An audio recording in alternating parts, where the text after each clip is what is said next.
So on one side, we have Vanessa Bryant, who's doing everything in her power to get everyone and anyone who wants Kobe's those. And then on the other end, we have Marcus Jordan, who's backdooring millions of dollars worth of product. Sneaker game, it's going great.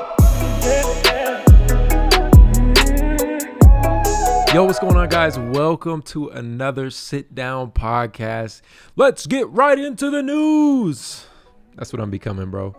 Honestly, I feel like the future of this channel is going to be some type of podcast setting or sit down, I just feel like I got a lot to say and a lot to talk about. I loved the comments from the last video. Much love to you guys for just kind of telling me what you do and don't like about the sneaker game, how you feel about it and all that good stuff, and why you're here in the first place, why you watch certain creators.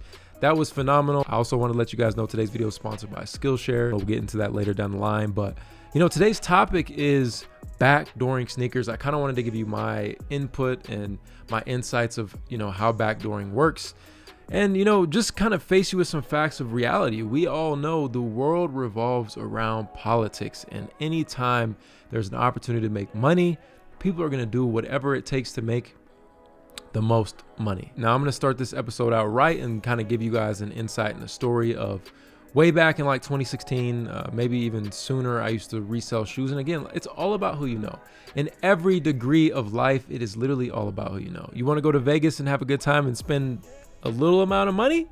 It's all about You want to go to Miami and turn up on the yachts? It's all about who you know. Save you some money. You know what I mean? It's crazy, man. It's just, you want to get a good job? It's all about who you know. Sometimes you might have all the qualifications in the world, but depending on who you know in that facility or wherever you're applying to get a job, it most likely will come down to who you know for the most part. There's a lot of instances where this doesn't happen, but it applies everywhere. It's honestly a part of being an adult. And one thing that I utilize to the max is just taking advantage of my resources. Where I tell you guys, networking is so important. If you want to learn to resell sneakers, you want to it's not even about being successful. It's about being a good person and, good things happen to you, but also having that network of people that can supply you with knowledge, opportunities. You can open so many doors for yourself just through your network. There's this saying, your network is your net worth. And that is honestly, with some discipline, right?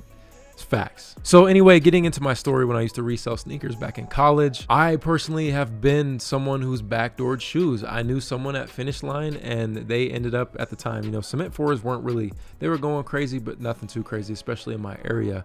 But the manager of Finish Line completely backdoored the entire stock to me. I remember going in the morning. He had all the boxes, from Memphis. It says Memphis on it, made in China, whatever. You guys can even see the same boxes on the whole Benjamin Kick story. We'll get into that. But yeah, I pulled up in my little Kia Soul, paid for all the sneakers on different cards, walked out with a full stock of cement fours. I remember making the video and everybody's like, oh, those are fake, man. Look at the box. It says made in China, but any box says Memphis, Tennessee, made in China. If you guys remember back when I would get early sneakers from Fine Line, sometimes he would even hook it up for me. Sometimes he would even supply me with boxes of shoes so I could resell them. That's what I was living on at the time. It is what it is. I haven't resold sneakers like that in a very long time, but I definitely know how the game works. And again, it goes back to, I knew a manager and he hooked it up. Granted, I didn't even have to pay over retail for them. I didn't have to slide him any extra money. He just did it as a homie. It's kind of crazy when I think about it, especially how much sneakers have changed. I probably could never do that again, but at the time it wasn't that insane. The restrictions weren't nearly as crazy as they are now, and it just wasn't that hard to get shoes. Really, it seems like the last few years, sneakers have gotten a lot harder to get, just solely based on people are hungry out here, man. There's so many, every corner has a new sneaker store. I mean, if you've been to LA recently, probably not, it's a little dangerous there, but if you've been to LA recently, there's a new sneaker store on every other corner. They're popping up like Starbucks right now. So that alone has increased the supply. And granted, it might not come down to more people want sneakers. It might just be more resellers are holding these shoes in all the stock, so they're just harder to get. Think about it. If someone corners the entire market, then they can kind of set the tone for the prices. And people want to get so upset about all this, but they're the same people turn around buying these shoes. If everyone just decided, well, I'm not going to pay $1,000 for these, well, then they're not going to be worth $1,000 anymore. The community sets the price. not the reseller. So a lot of people are actually at fault here, and you know they don't really think about it. As soon as you completely stop, it literally takes one person at a time. You guys keep saying, oh, sneaker culture's dying, I'm not really that interested anymore. Imagine like more and more people are moving on to other things. Really quick, I want to let you guys know about today's sponsor, Skillshare. I've talked about Skillshare plenty of times, and honestly with my downtime, that's pretty much all I do is focus on learning new skills. I'm just trying to get better overall at being a content creator. If you guys don't know what Skillshare is, it's basically an online learning community with thousands upon thousands of classes on really anything you can think of, from photography to cooking to videography to painting to animation. It's incredible. There's just so many classes. I really think that Skillshare is one of the best ways to invest in yourself, just to teach you new skills and give you that ability to learn whatever it is that you want. Each week they have new premium classes. It's completely ad-free. And you know the best part about it is I have a special link for you guys. The first 1,000 you guys to sign up right now are going to get a free month of Skillshare, and it's literally free. Like, it's not going to cost you anything, so you might as well just try it out and really let me know what you think about it. Enjoying real life, paying for groceries rather than shoes. It'll slow down eventually. It's gonna burst. It really just comes down to being patient, and my biggest thing is, like, if you miss out on a shoe that you really want, this one service reached out to me where you can actually rent sneakers. Maybe I'll do a video with them, but you can just wait. Like, it's the sneaker game, unfortunately, reminds me a lot of like how crypto is right now. Everyone has this fear of missing out on a sneaker. You want it so bad, then you finally get it, and then it's just another possession, another material item, and crazy enough, before you know it, it just goes to zero and it's worth nothing. Think about like the Ultra Boost, some of the Yeezy models that came out. They were just so hyped, going for all this money, and now they're barely going for retail. The same concept applies to sneakers. Maybe not all of them, but the majority of them. I feel like there's only a certain few that release per year that, are just highly sought after and just going for astronomical prices. And a lot of times we see on these websites, people are like, oh my God, you're wearing those? Those are worth like $10,000. But says who? StockX? Just because it says $10,000 on StockX means that those are $10,000. Granted, there hasn't been a sale in the last 5 years for that sneaker. You know what I'm saying? The shoe is worth $140, $170, $200, whatever.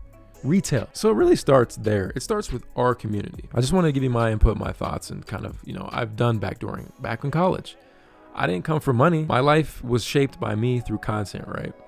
You can do the same thing. So now let's get into the Marcus Jordan situation. Trophy Room. I remember when Trophy Room first opened in Orlando. My friend Sam actually lived out there. I went and visited him, and we went to the store. I ended up buying like a bunch of t-shirts and hats, and I gave them away to you guys on the vlog channel. You can watch the vlog, it's here. And it's funny because that was the time like where ripped jorts were a thing, and bro, I just look at my outfit and I'm just like, bro, what was I wearing, right? But I was also wearing pirate black Yeezys. Super comfortable, a great shoe to wear all day. Jordans just weren't it. So went to the store wearing those Yeezys, and I remember Marcus said to me like, bro, how you gonna pull up to the Trophy Room wearing Yeezys? It was a funny situation. Really nice guy. Also a super dope store, just to see all the history behind Jordan Brand. This is kind of where we get into politics again. Now, clearly, based on evidence, seen it on Twitter, again, shout out to Sneaker Fetish, Marcus tweeted, y'all are capping about this, like I'm not backdooring any shoes.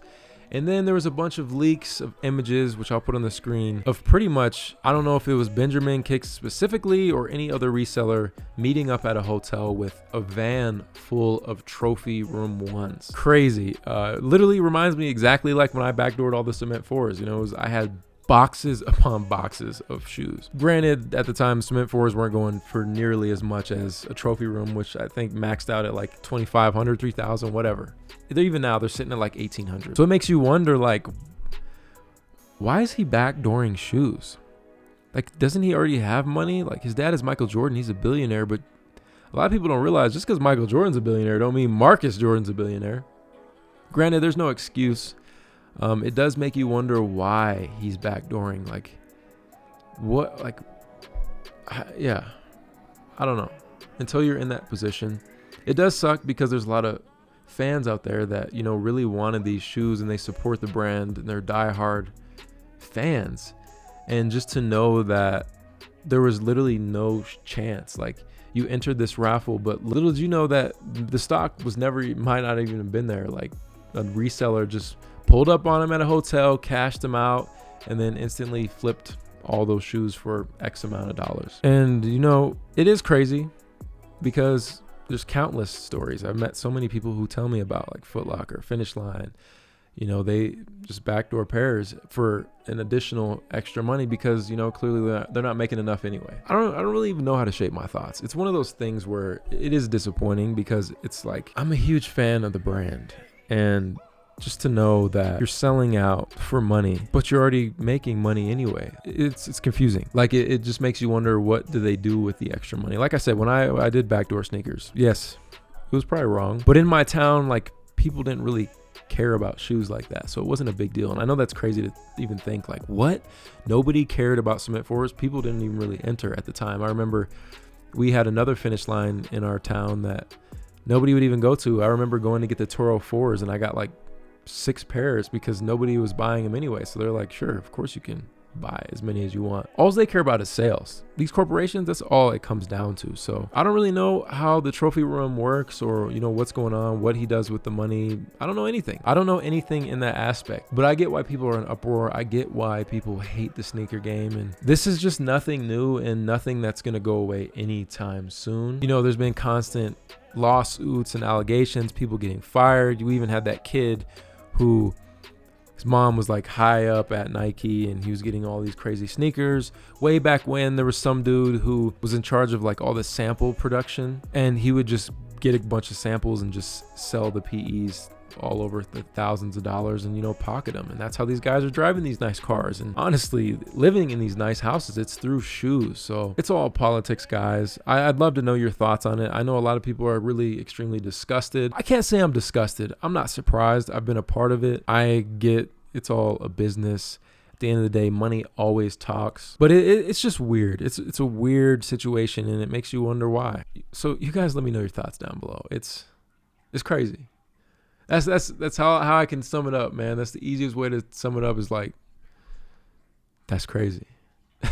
But there you guys have it, man. This is your boy Sneaker Life. I hope you guys enjoyed today's episode. If you did, be sure to subscribe if you're new.